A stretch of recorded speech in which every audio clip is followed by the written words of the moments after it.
Well, what do snowplows dream about when they rest? According to joke. Yes. Yes, it is. According to the Wash.East Twitter account, it's probably snow. That makes a lot of sense.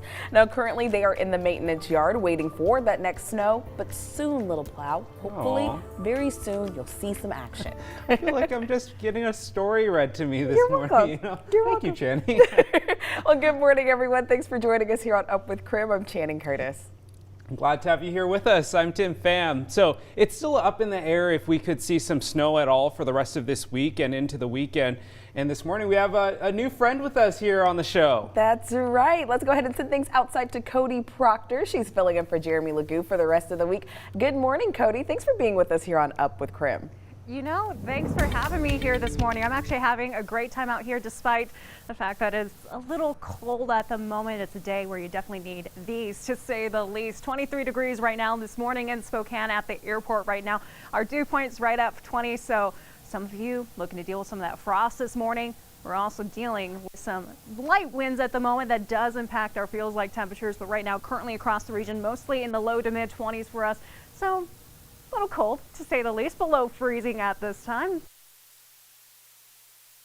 Our feels like temperature, though, feels like we're actually in the teens for some places. Feels like 16 right now for Moses Lake, 15 for Spokane, and feels like 18 for Coeur d'Alene. Again, that's our feels like temperature, so that's not the actual temperatures, is what it feels like this morning. So really translates to it feels cold as to get you started for your Wednesday. And it's looking to be pretty chilly as we head into the rest of today.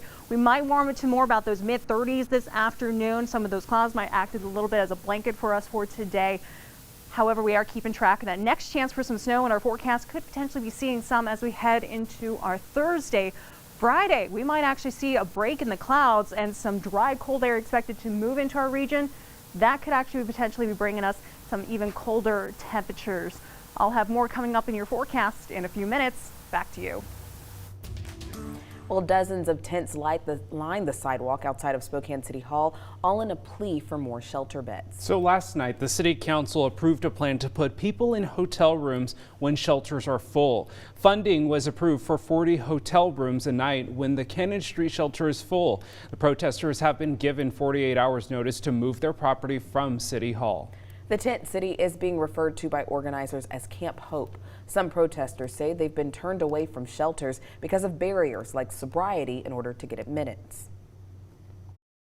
If they don't want to invest in low barrier beds, then they should invest in a space for people to create a tent city, a safe space for them to be able for us to take care of each other. Hope House, a women's shelter in Spokane, says they've been at full capacity for the last week, but city spokesperson Brian Coddington says 106 beds were available at other shelters throughout the city.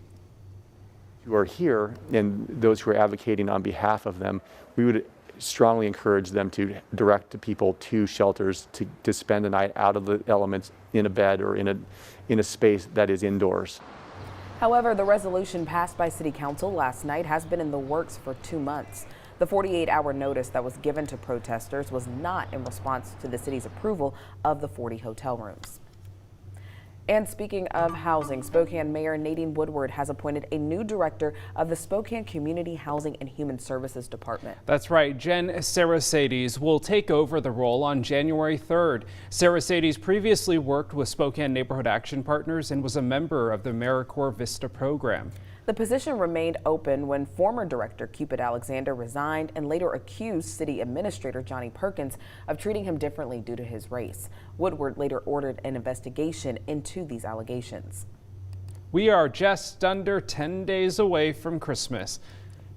It is a time many of us will be baking cookies, getting cozy next to the fireplace, and watching all of our favorite holiday movies. That's right, but the reality is you're probably out still trying to find last-minute Christmas presents and even ship those presents off to your friends and your loved ones. So this morning, Nicole Hernandez is at the main U.S. Postal Service facility here in Spokane. Nicole, tell us a little bit more about what's going on. Good morning. Yes. Okay. So we're hoping some magic happens right now. This is the conveyor belt that's sorting out there it goes, sorting out the packages by zip code. So if you're in Wenatchee, you've got a lot of packages coming to you right here. But as we walk down, hopefully more and more slide down. They've been sliding down here throughout the morning. The conveyor belts got going after maintenance started working on them. Of course, this is just where all the magic happens, how everything gets sorted to and from Spokane, the main USPS facility here. So more packages going down the conveyor belt. I hear them everywhere, every time they go. It's really, really cool to be here, seeing all of these potential presents for families that are eventually going to end up under a Christmas tree just coming through here. I know people are going to be excited to open these packages, but of course, if you are using USPS to deliver your packages, just know today is the day. Today is the deadline, specifically for ground shipping through USPS. So the deadline specifically for first class, though, if you're willing to pay a little bit more, of course, for package shipping is on Friday, and then priority mail deadline is on Saturday. The deadline for priority mail express shipping is on December 23rd. So what about if you're sending packages through FedEx, though? The deadline for ground and home delivery through FedEx is still today, December 15th. Packages via FedEx Express Saver should be sent by December 21st. For 2-day, the deadline is December 22nd, and overnight, December 23rd. Lastly, for FedEx, same-day packages could still make it in time, but you have to send them Christmas Eve by December 24th. And for those packages being shipped through UPS, you should check the company's website for quotes on ground shipping for when you can expect your packages to arrive. The deadline for packages flying second-day air services is December 22nd, and next-day air services is December 23rd. Keep in mind, though, even if you are making these deadlines, getting all of your packages shipped out on time, of course, these workers are so busy. This facility specifically runs 24/7. Here specifically in Spokane, there's 100 extra workers helping to get holiday packages through. And then that's specifically for USPS here. USPS across the country, they'll hired 40,000 more workers. So be patient. We are still having ongoing supply chain issues as well. So if you do get delays in your packages, that could be why. So make sure you're getting in by those deadlines for sure. Live in Spokane, I'm Nicole Hernandez. 6:07 now, time for your morning rush. More news in less time. So the weekend snow was finally enough to open up 2 of our local ski resorts. The snow accumulated at Mount Spokane. It was enough, so they are ready to open up this Friday. 49 Degrees North is also planning on opening on Friday. They say this weekend will be the grand opening for their new quad chairlift, Northern Spirit. On the west side of the state, detectives have an update on the disappearance of a 5-year-old Grays Harbor girl. They now believe Oakley Carlson was last seen alive in February. 5-year-old Oakley Carlson was reported missing earlier this month, and Oakley's parents have been arrested on abandonment charges for another child.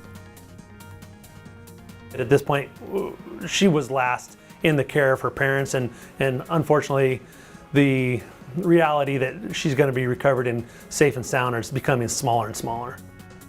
Oakley's parents are accused of failing to provide medicine to a sibling of Oakley's. An employee at a Moses Lake construction site allegedly attached a derogatory word on a Joe Biden flag. The flags were removed as soon as they were notified. The construction company called the flags unwarranted, and they called the employee's actions as unacceptable political stance. That's a look at your morning rush.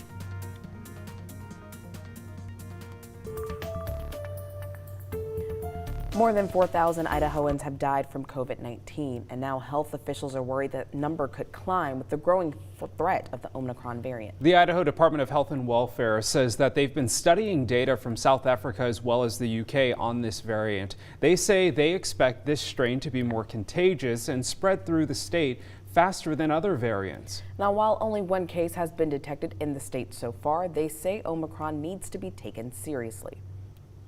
Worried and concerned that people will hear that this is a milder disease and feel that they don't need to go out and get vaccinated, or they might not need to go get their booster.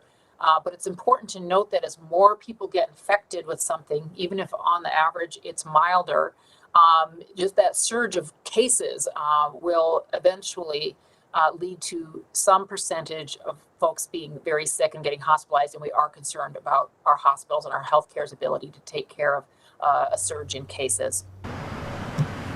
Now, after a steady decrease in cases for 2 weeks, cases are steadily rising again. Right now, 76 people are hospitalized with COVID in North Idaho. KREM Christmas at the Mac is happening today, and we have everything you need to know about the magical holiday event. And here's one thing to know about your weather forecast for this morning. We're keeping track of a low pressure system that's looking to sweep up potentially some moisture into the northwest. Might bring some light snow tomorrow. It is time for your wake-up call. There is only 10 days until Christmas, so we want to know this morning, what's your favorite Christmas or holiday movie? There's a lot of nights to watch and get caught up on holiday movies, so let us know. What's your favorite? We've been receiving a few responses this morning. Use the hashtag #UpWithKREM on social media or text us 509-448-2000. Ooh, I agree with that one. Harry Potter should be considered a Christmas movie. I agree. I agree with that. 100%. Never thought about it before. Well, here is a live look outside, and we are saying good morning to you, Inland Northwest. Happy Wednesday, everyone. And we want to say good morning, especially to our viewers in Sandpoint, Colfax, and Deer Park. Let us know where you're watching from this morning. Go ahead and text us at 509-448-2000. Grab your cup of coffee, your cup of tea, or your cup of hot cocoa, and join us for more Up with KREM.